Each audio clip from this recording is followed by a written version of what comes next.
карате спортына ең алғаш алып келген ол менің әкем. 7 жасымда осы карате спорт түріне келдім.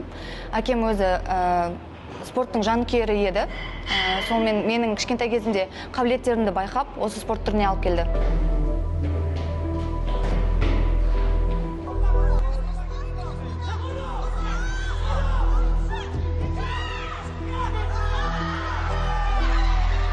Спортта да өмірде де жетістікке жету үшін еңбек ету керек, табандылық, қайсарлық керек. Спорт саласында жастарға айтар кеңесім зиянды әрекеттерден, оның ішінде есірткі, ішімдік, алкогольдік ішімдік, құмар ойындардан аулақ болу керек. Және олар денсаулыққа пайдасын тигізбейді.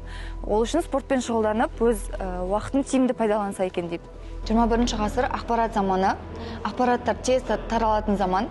Осы Қазақстан мұсылмандар діни басқармасынан және мешіт имамдарынан, имамдарының айтуымен жүрген дұрыс деп ойлаймын. Және осы дін жағынан медреселерден білім алғаны дұрыс деп санаймын.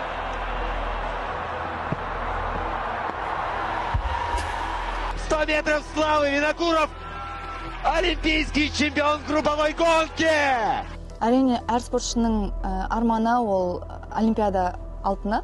Және біздің спортта қазір олимпиада емес спорт болып тұр. Сол үшін менің ең құнды жетістігім ол Азия ойындарының 3-ші орны. Бұл жетістікке жету үшін, бұл атақты алу үшін мен көп аянбай еңбек еттім, тер төктім, қаншама травмалар болды. Және осы жетістікке жетуім үшін менің ең алғашқы отбасым және жаттықтырушыларым, командам үлкен септігін тигізді.